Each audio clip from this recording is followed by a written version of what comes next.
how can I start this video? Hey guys, hey, how are you?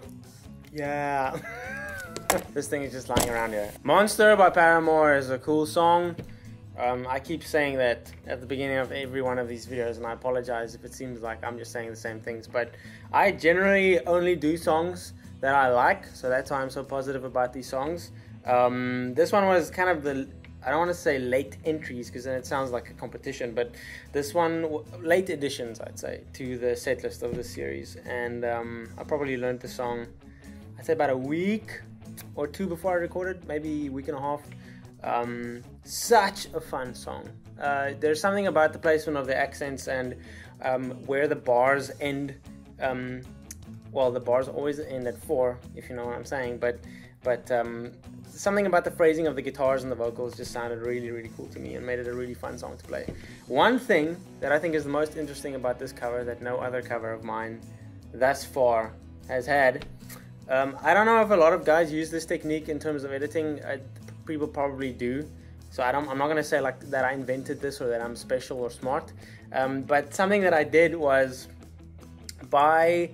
I made an assumption, which is never wise, but with regards to this cover, I made the assumption that if you're watching this cover, you've probably watched 2 or 3 of my previous covers from the series, so you know kind of what the angles are, so you kind of expect certain angles in certain parts of the song. So when I cut to the right back angle, you know what it looks like, and when I cut to the left back angle, you know what it looks like, and the roaming angle, and the overhead, and the foot, and stuff like that. So with this song, I explicitly stayed away from a certain angle, which is this angle, which is the right back angle. So it's the one on my right hand side, kind of filming over my shoulder, well, not over my shoulder, but kind of from the right back hand side into the kit. And so for the whole song, excuse me, for the whole song, I stayed away from this angle. So you'll see the whole first part of the song, nowhere does this angle feature. So the reason why I did that is I kept this angle for the kind of the climax of the song, I'd say, and it's this part of the song.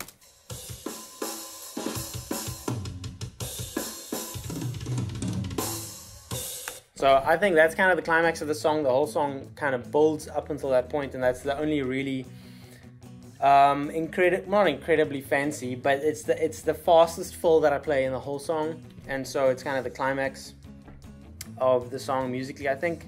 And so what I did was, in that point, that is the first time that I cut to this angle. So I'm hoping subliminally in your mind you went, where is that angle? Like, I want to see that angle. Why isn't Cobus cutting to that angle? And the climax of the song, I cut to the angle and I use it, not extensively, but I use it quite a few times towards the end of the song again then. But I've never really done this before. Like I said, this is probably like a recognized editing technique that people use. I'm not going to pretend like I invented this, but I think subliminally, hopefully, it's kind of not a surprise, but it kind of adds to the whole build-up of the song. And then when the song delivers after that nice signature fill that I always do, to a ridiculous extent, I always do that full, and so I cut to that angle, and I think it gives it kind of a cool vibe. Hopefully this kind of gives you just an idea of how my head works while I'm editing these videos. I really try to kind of convey the energy of the song while I'm playing, and so I think I just use that technique to just add a little bit of an extra kind of, not deliverance, that sounds all dramatic, but like an extra, I don't know, an extra, Jonathan, help me out here, man. I wasn't listening. Extra payoff, there we go, an extra payoff kind of to the song, and that's why at that point I use that angle, and then for the rest of the song I use that angle. I've ranted about a camera angle for the past 3 minutes, so I hope I didn't bore you. I wish I was more interesting today, but that's kind of the drum part for the song. Nothing super special apart from just it being a really, really ridiculously fun song and having a good time and hoping Paramore chooses me as their new drummer. Just casually throwing it out there. Haley, if you know, I'm in LA, you guys are in LA, you know, okay, cool. Thank you guys for watching. Such a fun song, awesome song, really enjoyed it. Would love to play drums for Paramore. Cheers.